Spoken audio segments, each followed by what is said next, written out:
Bom, agora que já deu tempo para todo mundo dar uma cochilada depois do almoço, né? Embora eu tenha certeza que quando a gente começar a falar de política, ninguém dorme, porque, né? Eu fui informado agora aí pela organização do evento que eles prepararam um coffee break reforçado. Podia ter aproveitado o horário do almoço e botar isso aí fora, né?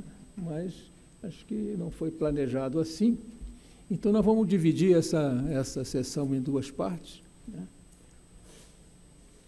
Primeiro temos uma apresentação que... Cadê o Rafael? Está ali. Que o Rafael, da Diretoria de Análises e Políticas Públicas aqui da FGV, eles vêm fazendo um trabalho grande de organizar informações sobre o orçamento, né? E eu diria que as informações, tal como estão sendo organizadas, e algumas delas vêm sendo divulgadas com bastante destaque na imprensa, principalmente no Valor Econômico, né? Elas fornecem um pano de fundo interessante para a discussão que se seguirá sobre a política. E, ao mesmo tempo, ainda nessa primeira parte, o Rubens Cisne, que vai sentar aqui daqui a pouco, né?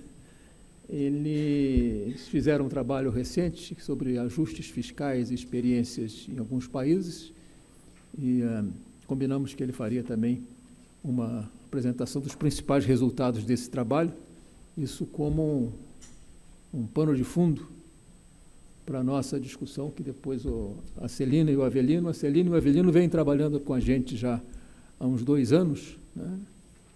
São os nossos estudiosos da política, não sei se podemos chamar isso de ciência política, né? Mas, enfim, o nome ciência é um pouco, talvez, quiçá, presunçoso para aquilo que nós temos, né, no debate brasileiro. Então, eu prefiro chamar os nossos estudiosos da política nacional, né? Eles vêm trabalhando com a gente para explorar exatamente essa dimensão política do tema orçamentário, algo que foi ressaltado aqui na sessão da manhã, né, da caráter multidimensional dos problemas orçamentários. E eu também venho batendo muito nesta tecla de que nós precisamos tratar da política da despesa pública, sem o que eu acho que não avançaremos na discussão da reforma orçamentária. Então, eu vou pedir então ao Rafael que faça a sua apresentação. Nós combinamos cerca de uns 20 minutos, mais ou menos. E, ao final dessas 4 apresentações, a gente faz um debate, porque eu não quero interromper um debate no meio para não atrapalhar. Bom, boa tarde a todos. Eu vim apresentar aqui um estudo que a gente começou a fazer a partir do desenvolvimento de algumas ferramentas que a Diretoria de Análises Políticas Públicas tem construído para permitir que o cidadão comum consiga entender o orçamento, consiga ter pelo menos ter algumas ideias básicas, consiga pelo menos se aproximar do tema sem, digamos, todos os traumas que já são bem conhecidos, enfim, todas as dificuldades que são bem conhecidas para se entender o orçamento. E, a partir dessas ferramentas que a gente chama de mosaico orçamentário, que oferece uma visualização a respeito dos gastos do governo federal, tanto por função, por órgão e por partidos. A gente também tem uma ferramenta chamada transferências, que mostra como são as transferências do orçamento do governo federal para os demais entes federativos, estados, Distrito Federal, e numa próxima versão a gente vai lançar para os municípios também. A gente, além disso, tem uma outra ferramenta que a gente chama de geologia orçamentária, que tem como objetivo mostrar as naturezas de despesa, né? Para que as pessoas possam entender um pouco a dificuldade que o governo federal tem de investir.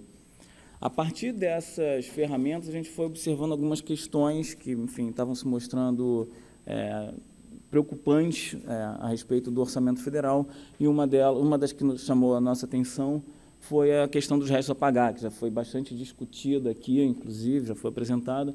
Eu vou falar rapidamente sobre ela e mostrando alguns casos específicos.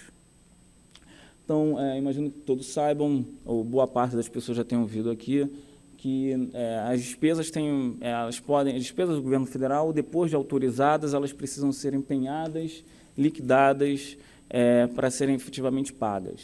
Muitas vezes as despesas são somente empenhadas num ano, e aí essas despesas que são empenhadas e não são pagas, elas são lançadas como restos a pagar processados. Muitas vezes,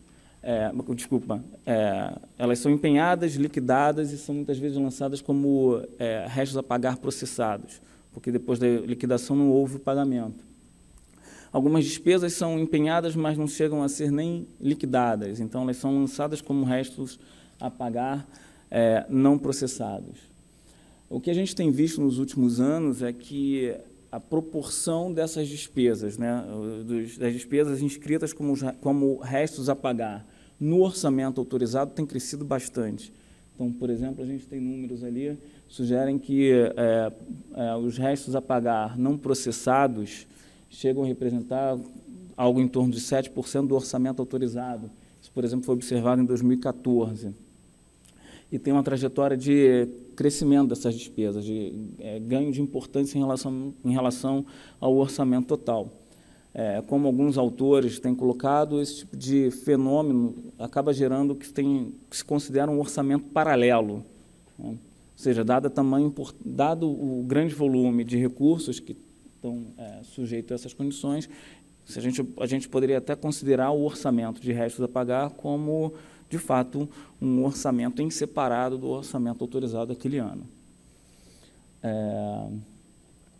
Bom, tem algumas questões aí que podem incentivar o uso de restos a pagar, elas também já foram bastante discutidas aqui. Tem uma diferença em relação ao regime de caixa, ao regime de competência. O gestor ele pode empenhar uma despesa, comunicar à sociedade que aquela despesa foi, de fato, executada, mas usar o artifício dos restos a pagar para que o pagamento, de fato, dessa despesa seja postergado para anos vindouros.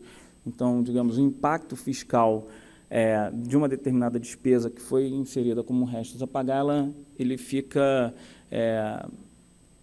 digamos, postergado para anos à frente. Tem algumas questões políticas também que a gente começou a perceber que podem ser relevantes, e as pessoas da mesa vão ter a oportunidade de discutir. Porque o processo orçamentário é um processo que envolve uma negociação entre o Poder Executivo e o Poder Legislativo. Então, de alguma forma, quando o gestor público consegue garantir espaço para execução de alguma despesa, de alguma ação, programa, para um ano à frente, mesmo que, enfim, quando ele consegue postergar isso, quando ele consegue colocar à frente, ele, teoricamente, conseguiria se livrar de ter que passar por uma nova discussão a respeito da ou da conveniência ou não de se realizar aquela despesa.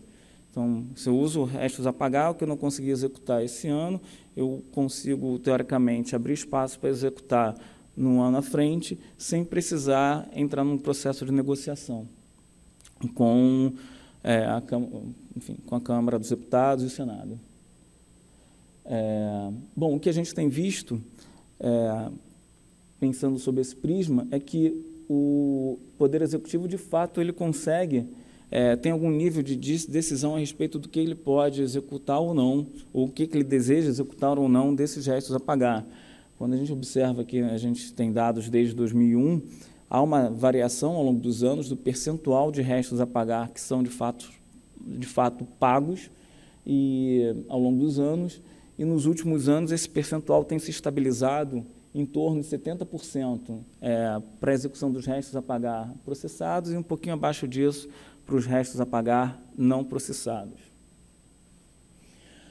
Dado que esse orçamento, como alguns autores sugerem, ele pode representar até um orçamento paralelo à estrutura dos restos a pagar, pode ser, de fato, um orçamento, digamos, está sendo executado paralelamente ao orçamento autorizado, a gente, na DAP, resolveu olhar qual é a estrutura desses restos a pagar. O que a gente observou é que boa parte, maior parte deles, desses restos a pagar, pertence à função de encargos especiais. Chamou a atenção da gente também a importância de previdência social, que tem ali 10% dos restos a pagar, e algumas outras funções, como educação, saúde, agricultura, enfim, a visualização que a gente tem do mosaico orçamentário na nossa ferramenta chamada mosaico orçamentário foi reproduzida aqui nesse gráfico para mostrar como, de fato, pode existir, digamos, pode ser conveniente fazer algumas comparações entre a estrutura do orçamento autorizado e a estrutura do orçamento dos restos a pagar. Bom, tem alguns pontos aqui que chamam a atenção. A Previdência Social tem essa importância ali de em torno de 10% por conta de uma decisão que foi feita de 2007 para 2008 para inscrever parte dos gastos previdenciários como restos a pagar para o ano seguinte. E o que a gente percebe também é que boa parte dos restos a pagar, na verdade, a maior parte, é desses encargos especiais. Uma coisa, enfim, a partir disso a gente começou a investigar o que seria, quais seriam, por exemplo, as subfunções, os elementos de despesa que estariam associados a esses encargos a pagar, inscritos como esses encargos especiais inscritos como restos a pagar. A gente vê ali que tem a maior parcela é classificada como outros encargos especiais, enfim, e a segunda maior parcela e a quarta tem a ver com transferências, né? Então, a gente vê que tem um peso muito grande ali de transferências do governo federal para os demais entes da federação. Essas transferências são transferências gerais e aparece também alguma coisa como transferências para a educação básica. Então, o que a gente percebeu, tem um outro gráfico, por questões de tempo não coloquei aqui, que ajudaria a entender isso também, mas o que a gente percebe é que boa parte desses encargos especiais, que são inscritos como restos a pagar, são transferências aos demais entes da federação, concessão de empréstimos, financiamentos e isenções, subvenções econômicas. As demais funções que aparecem ali, elas costumam ter um percentual bastante significativo de orçamento discricionário, né? Então, por exemplo, a gente fez um outro gráfico aqui que ajuda a entender que mais de 35% das inscrições de restos a pagar dizem respeito a investimentos.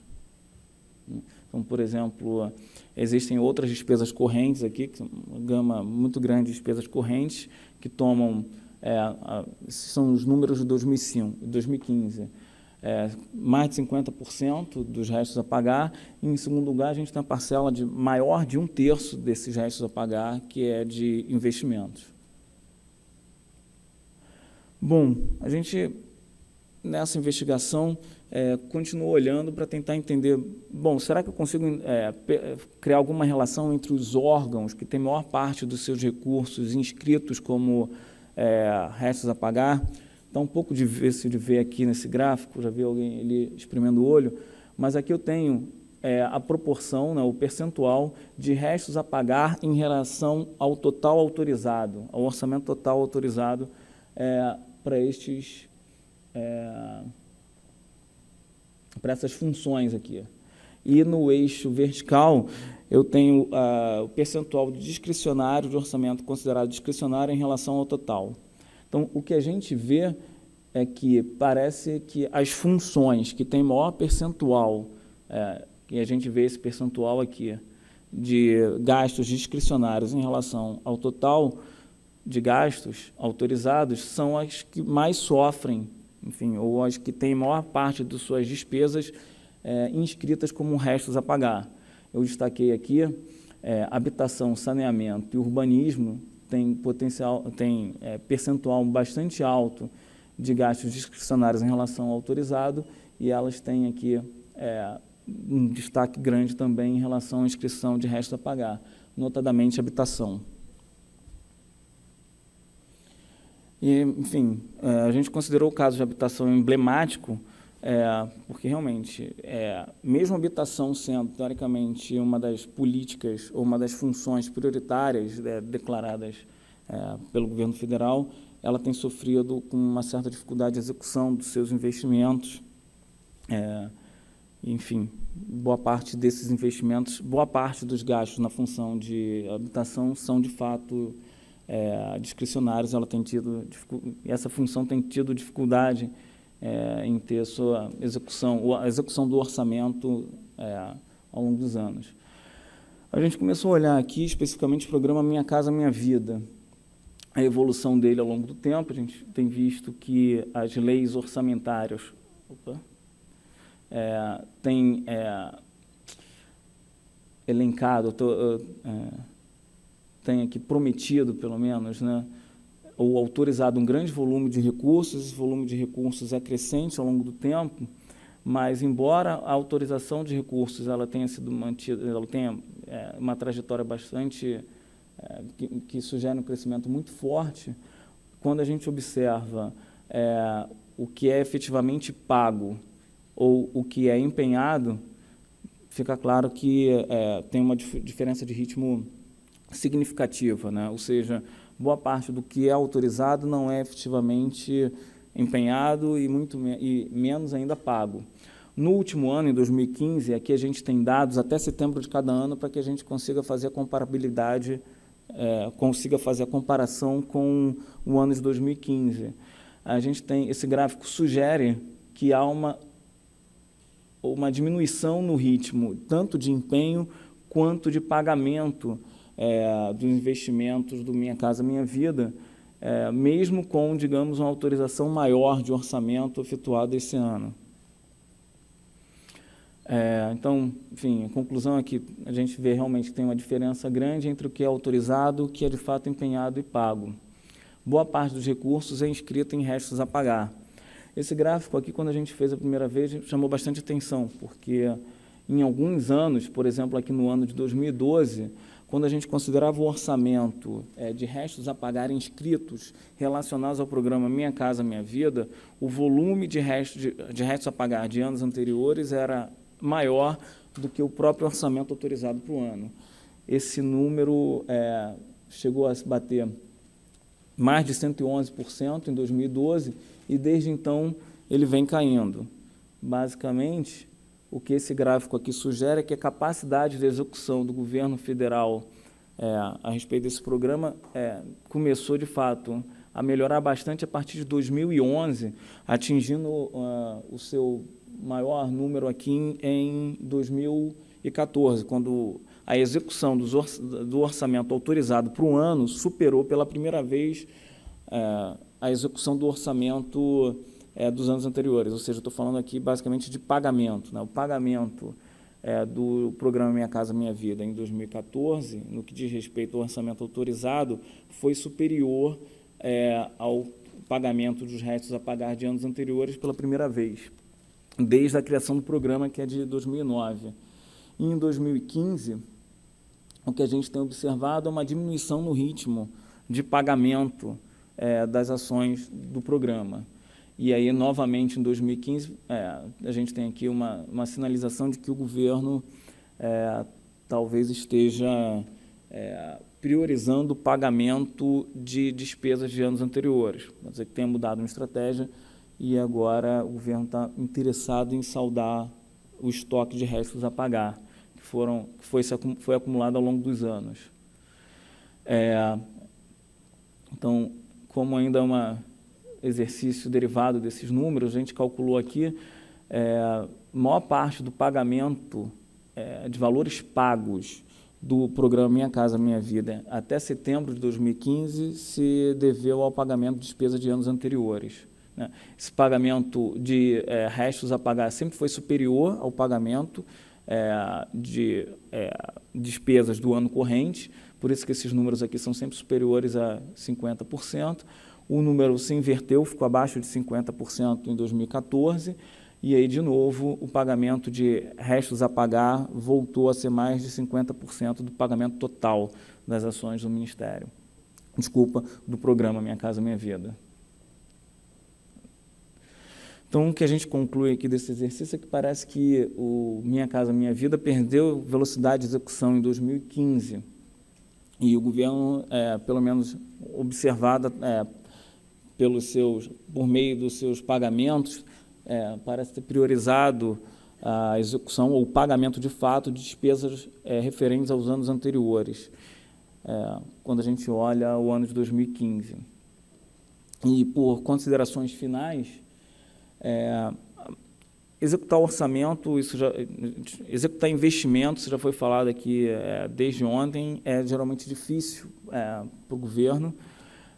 Isso a gente observa que também, inclusive, em projetos de investimento que são considerados prioritários e de grande interesse social, como é o Minha Casa Minha Vida. E acho que um ponto importante a ser frisado aqui, que essa discussão a respeito de aperfeiçoamento do processo orçamentário, mais do que, digamos, um capricho ou uma preocupação de burocratas, ele pode ter efeitos muito sensíveis às populações de interesse das políticas públicas, ou seja, certamente conseguir melhorar a capacidade de execução do governo federal de um programa como Minha Casa Minha Vida vai ser bastante percebido pelas populações que se beneficiariam dele. Acho que basicamente esse era o recado. Obrigado, Rafael. Algumas informações desse levantamento que o Rafael acabou de mostrar, que é importante para a discussão das questões políticas e federativas. Desculpe. Eu esqueço sempre de ligar o microfone. Mas como eu creio que esse auditório tem uma acústica muito boa, eu fico sempre achando, pelo menos eu daqui estou escutando muito bem, mas aí do fundo não sei. Então, eu estava dizendo que esses dados que o Rafael acabou de apresentar, são muito importantes para a discussão posterior das questões federativas e políticas que estão ligadas à execução orçamentária. Aqui eu acho que foi mencionado que sempre interessou ao Congresso aumentar a receita. Eu acho que não é só não, agora passou a ser, nos últimos anos, muitos, passou de ser de interesse do Executivo superestimar as receitas. Por uma razão muito óbvia, tem um dado que está claro aqui. O empenhado vai ser menor do que o autorizado. E depois o pago vai ser quase sempre muito menor do que o empenhado. E os restos a pagar passou a ser aquilo que é discricionário para o Poder Executivo decidir o que executa e o que não executa, dadas as limitações financeiras do momento. Então, em algum momento, havia uma justificativa para jogar uma grande parcela de investimentos para restos a pagar, sob o argumento de que havia muito entrave burocrático, de cumprimento de formalidade de órgãos da legislação, meio ambiente, etc., que travavam as obras e o governo não conseguia avançar. Então, esse era um argumento. Jogava em restos a pagar e você tirava. Agora, não é isso só. Né? Isso é um argumento que nunca me convenceu. Né? E ficou muito claro aqui também que um outro importante componente dos restos a pagar é transferências. Transferências que fazem parte de alguma coisa que a Celina está estudando aqui no nosso trabalho, que são a expansão dos chamados sistemas nacionais de políticas públicas, que foram muito além da saúde, da educação e da assistência. Entraram no campo da habitação, da segurança pública e de outros programas urbanos, como a coleta de lixo, né, que chama-se bonitamente, é mais bonito, resíduos sólidos, na verdade, a coleta de lixo. Né? Então, que também é outro componente que o governo segura e libera conforme o interesse e as relações do momento. Então, eu acho que é importante a gente explorar um pouco isso na sequência do nosso debate. Né? Antes de entrar na discussão propriamente dita da política, o Rubens vai fazer uma apresentação das principais conclusões de um estudo que eles fizeram aqui na IPGE, creio, né? Sobre ajustes fiscais e experiências de alguns países, que também eu acho que vão ser uma adição importante ao arsenal de medidas, de informações que a gente está acumulando sobre isso.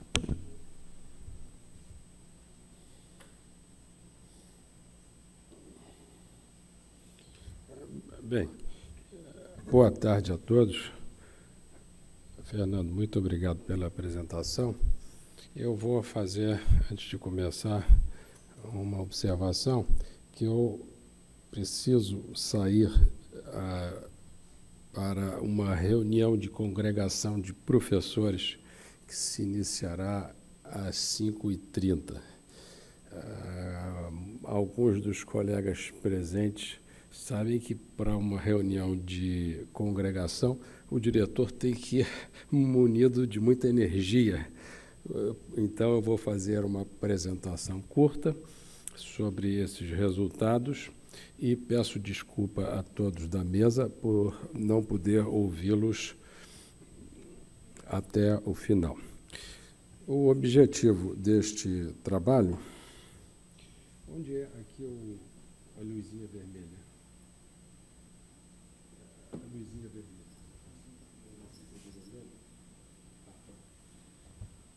Dê-me um microfone, por gentileza. Microfone, portanto. Muito obrigado. Esse trabalho surgiu de uma demanda do Tesouro Nacional no tempo pretérito, ainda naquela época, no início do trabalho. Quem o solicitou foi o Carlos Caual, e já há mais de 15 anos, antes de assumir a direção da Escola de Pós-Graduação em Economia, que eu coordeno alguns estudos técnicos para o Tesouro e para a Secretaria de Política Econômica.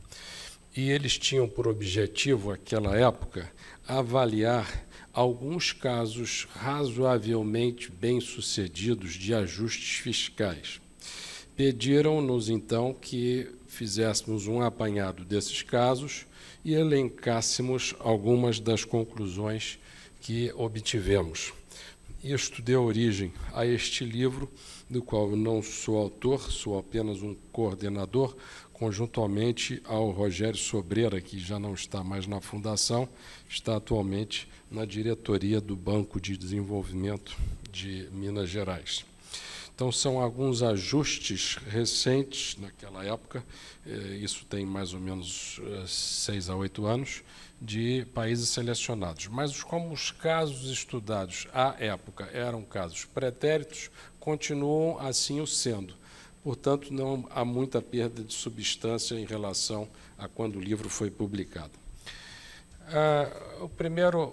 O elenco de países que nós estudamos foi Itália, entre 81 e 2005, a Rússia, de 93 a 2005, o México, a Nova Zelândia, a Índia, a Turquia, a Irlanda, como um todo. Esses intervalos de tempo, eles estão dilatados porque, em geral, proximamente ao primeiro ano do lado esquerdo do intervalo, se deu algum tipo de ajuste fiscal. E o intervalo é dilatado porque a gente acompanhou as estatísticas até o final do período. Então, várias são as conclusões que se obtêm analisando-se esses diferentes casos de ajuste fiscal.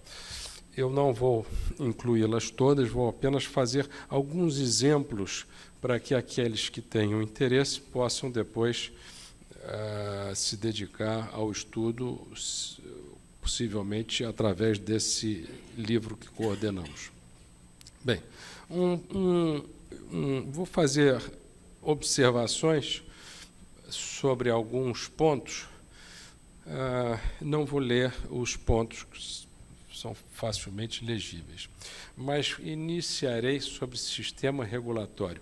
Observem o seguinte: no passado, quando se falava em corrupção em teoria econômica, havia a ideia de que a corrupção, de certa forma, era um elemento sem o qual os sistemas, alguns sistemas, em alguns tipos de circunstâncias, não caminhavam.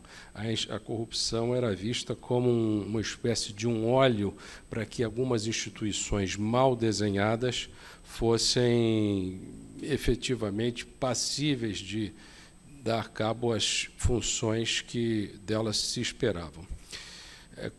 Após a introdução do conceito de principal e agente, os economistas passaram a ver de A para B, mas também de B para A.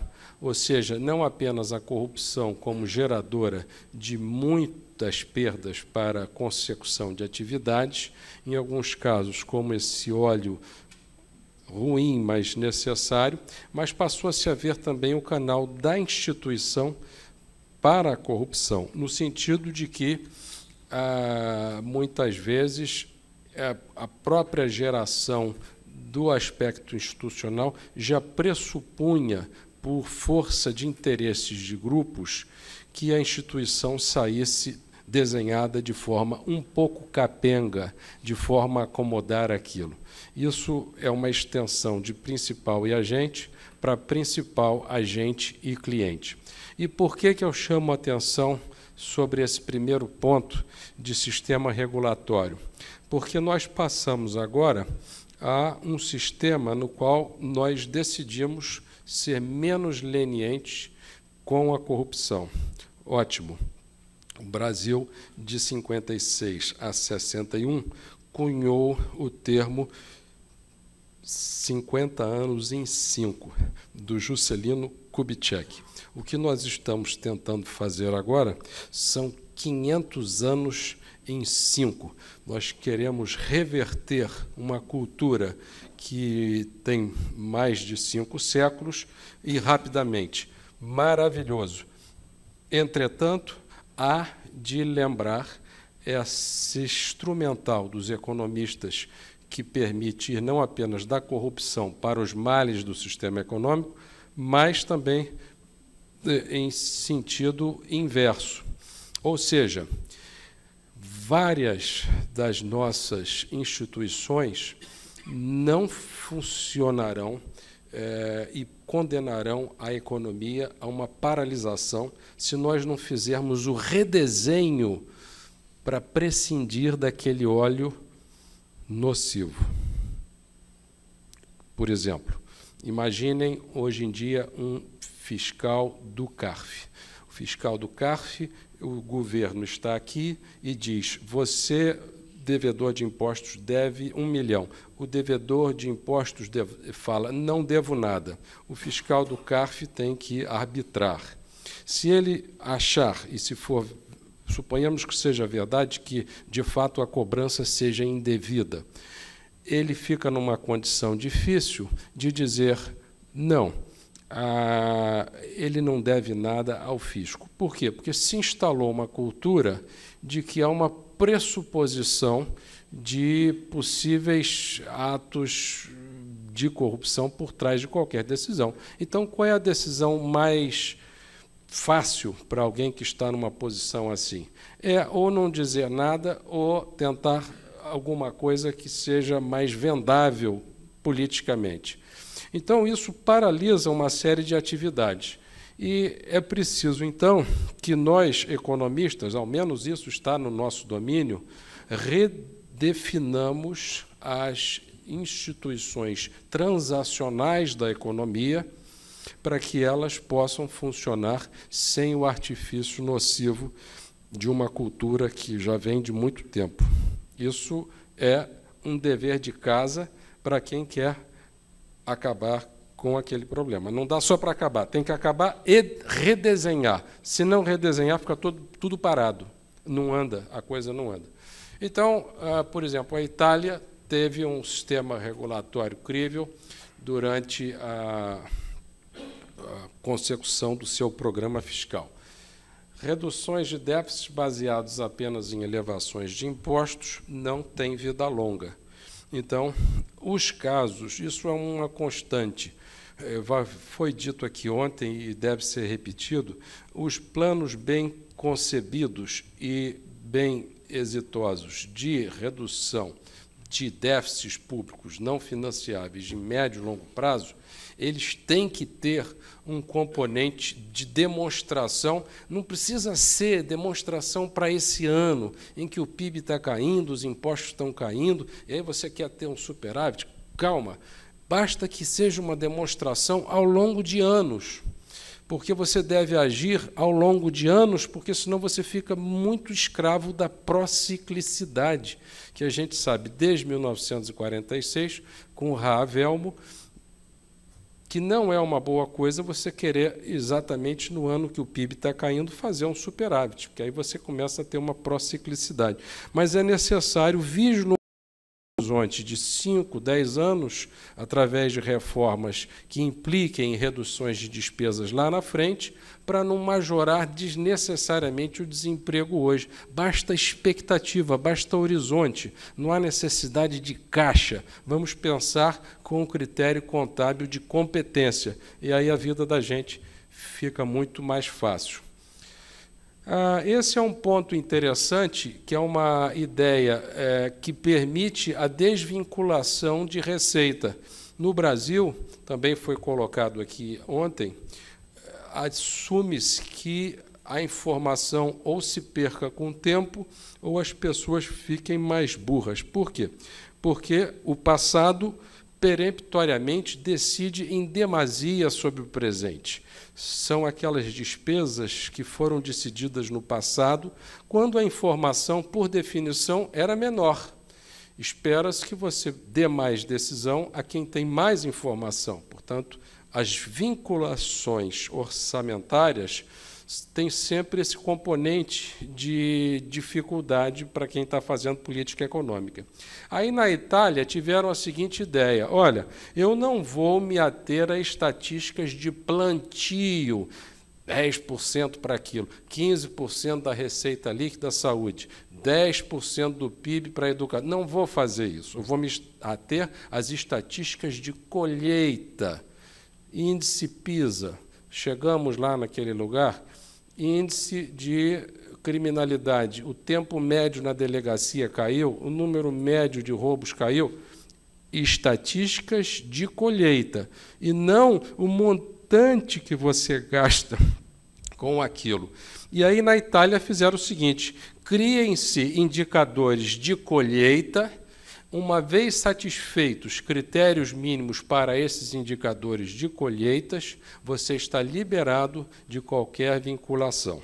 Então, o governante estadual, o nosso atual ministro da Fazenda, quando era secretário da Fazenda, constantemente, aqui conversávamos com ele, ele dizia da dificuldade de ter que gastar por conta de um limite mínimo de gastos, que era ineficiente.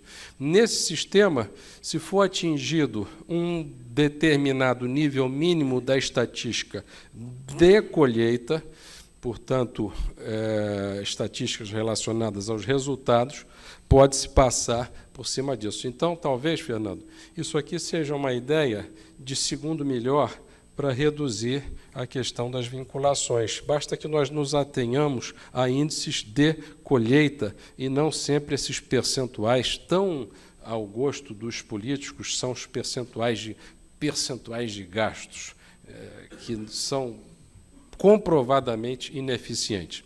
No caso da Irlanda, nós observamos umas coisas interessantes, e, além da plurianualidade, o que é interessante é que você não precisa ter a despesa real caindo. Você não precisa ter a despesa nominal caindo, você não precisa ter a despesa real caindo. Você pode simplesmente fazer uma despesa real constante e permitir que o PIB cresça, com isso reduzindo o percentual das despesas em relação ao PIB ao longo do tempo. Então, o ajuste fiscal ele tem que ser uma coisa politicamente factível e, para que isso se dê, ele tem que ser uma coisa diluída ao longo do tempo. Você começa atuando sobre 10 anos depois 9, depois 8, depois 7, o que se traduz muito bem por uma reforma do tipo reforma de Previdência. Tem que ser feito. Ontem foi colocado aqui por uma pessoa que tem experiência no assunto, ele disse, olha, é possível fazer, tem que ter a vontade política, tem que ter a vontade de se expor e tem que ter, evidentemente, uma liderança que queira fazer isso. Dá para fazer, não precisa ficar achando que tudo vai dar errado. Não, se quiser, dá para fazer. Realmente, a pessoalidade dos fatos pode contrariar algum tipo de otimismo nesse sentido, mas a ideia é vendável, se devidamente colocada. No caso da Rússia, observou-se, por exemplo, a Rússia aproveitou a bonança dos preços do petróleo elevados para seguir aquele velho ensinamento do filósofo Mike Tyson, que disseram que ele disse isso. O Mike Tyson tem alguns pontos de filosofia. Um deles é o seguinte: sempre todo mundo tem um plano, até levar um direto no nariz, aí o plano fica complicado. Mas ele disse o seguinte: você não conserte avião quando está voando em dia de chuva. Então, aproveite os preços do petróleo elevado para fazer as devidas reformas, os devidos deveres de casa. E a taxa de juros não precisa se elevar em processos de ajuste fiscal bem concebidos e bem implantados. Ela pode ter um perfil decrescente.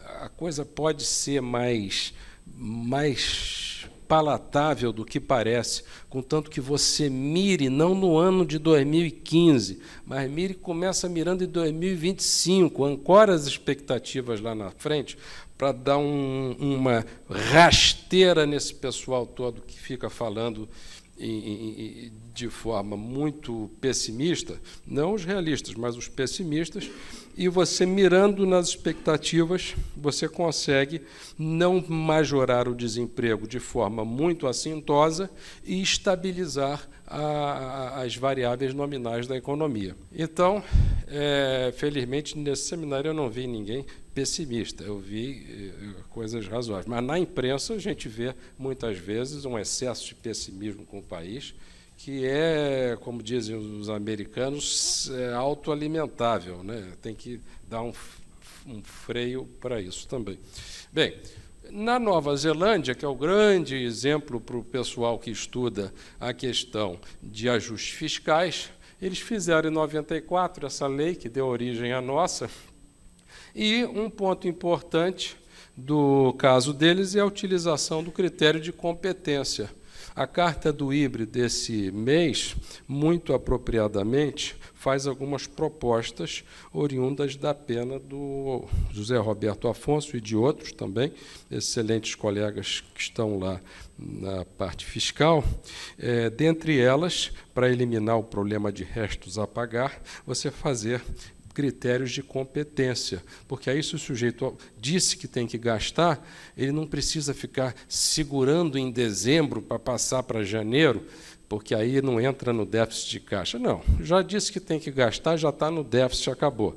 Então, a Nova Zelândia fez isso e o Brasil tem essa proposta de fazer a passagem ao sistema contábil de competência, eliminando esse sistema de restos a pagar. Evidentemente que isso aí é acoplável a um planejamento plurianual dos investimentos e resolve, de uma cajadada só, alguma parte dos nossos problemas orçamentários.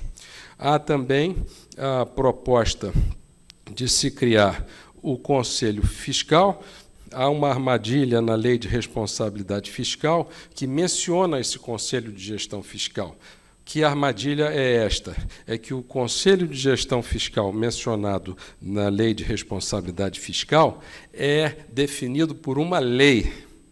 Isso você manda uma lei e você não sabe que vai voltar nessa lei.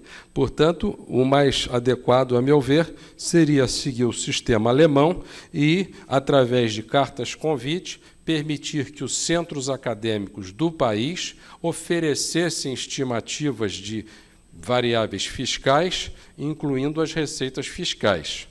Ponto que está sendo, de certa forma, indo nessa direção com a criação do Focus Fiscal. Isso geraria automaticamente um conselho. E esse conselho seria a expressão da sociedade, porque, lembrem, como eu disse ontem, na Alemanha, o ministro pode não aceitar o consenso oriundo dessas visões diferentes sobre as receitas fiscais, mas, se assim o fizer, deverá explicar por que os seus economistas do governo são tão melhores do que a totalidade dos centros de excelência do país. Então, isso é um chamado à sociedade, um chamado à academia para uma maior e mais coesa participação, coisa que não tem sido feita e poderia ser feita para majorar o amparo político à racionalidade. Se nós não majorarmos o amparo político à racionalidade, algumas irracionalidades de volta ao passado poderão até ganhar peso. Então, é preciso a gente tentar ajudar agora. Sumarizando, então, os ajustes fiscais bem-sucedidos não precisam reduzir as despesas em termos reais, eles podem simplesmente mantê-las constantes. Nós temos a propriedade de conselhos oriundos da sociedade. Isso ajuda, porque envolve a academia, e a academia é uma fonte natural de exogeneidade de pensamento para a sociedade. Não é função da academia reverberar a opinião média. A função da academia é ser um facilitador de discussões e provedor de instrumentos para que as discussões fiquem mais embasadas e, possivelmente, mais produtivas. O John Stuart Mill, ele, naquele tempo, século XVIII, XIX, ele quis,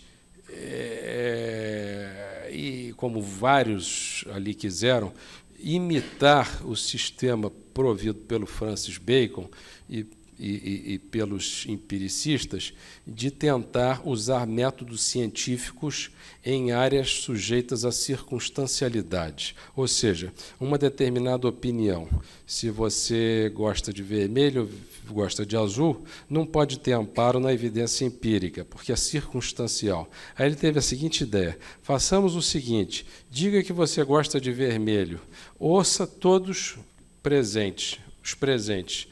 Se você, ao final do processo, ainda gostar de vermelho, diga o seguinte, que a sua tese, o seu gosto, passou no teste empírico.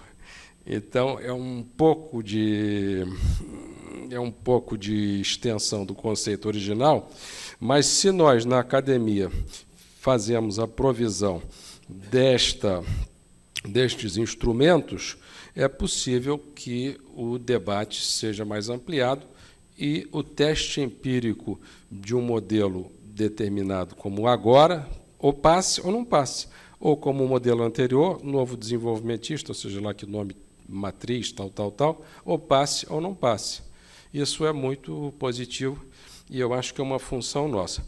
Então, para terminar, eu queria dizer o seguinte: ontem eu pensei o seguinte: qual é a função de um determinado profissional de uma área A quando contraposto a um problema P, cuja solução demanda a interface da área A com a área B e com a área C?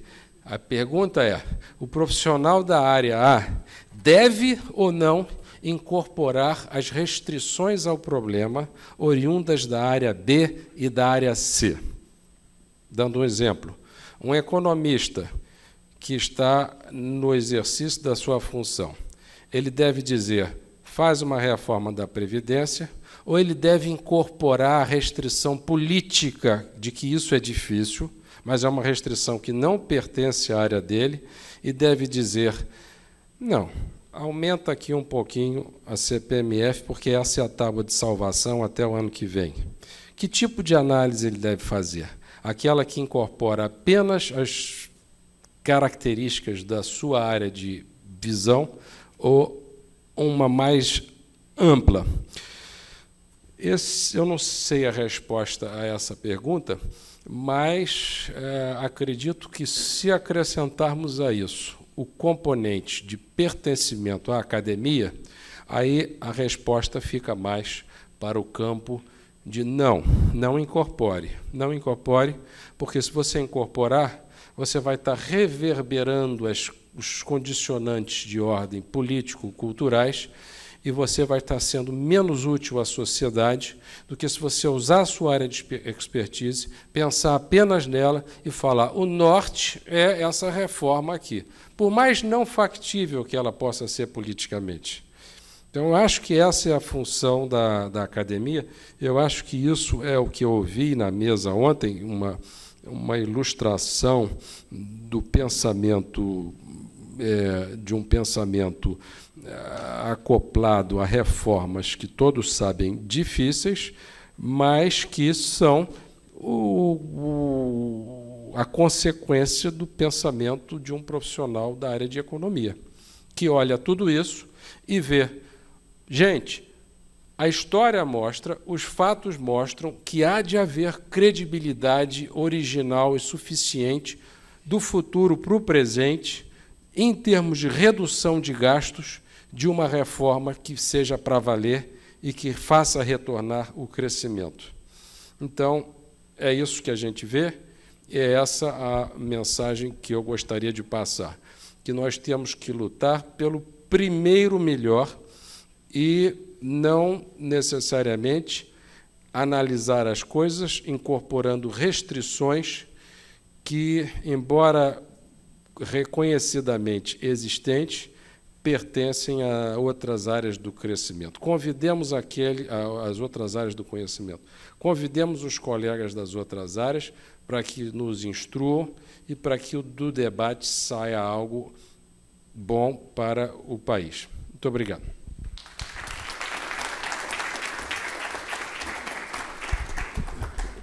Obrigado, Rubens. Acho que a tradução, eu diria, dessa última mensagem do Rubens seria que a gente está precisando no Brasil de ousadia. Nos acostumamos a apequenar as coisas. Não, tudo nada é possível, não para fazer, vamos fazer um remendinho aqui, um remendinho acolá, e não se discute a questão a fundo.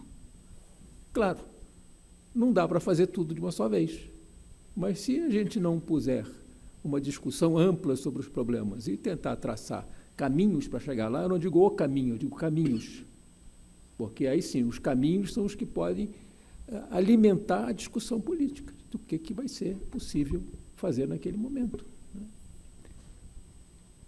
Vinculações são... Eu acho que vinculações são um problema quando elas se tornam perenes.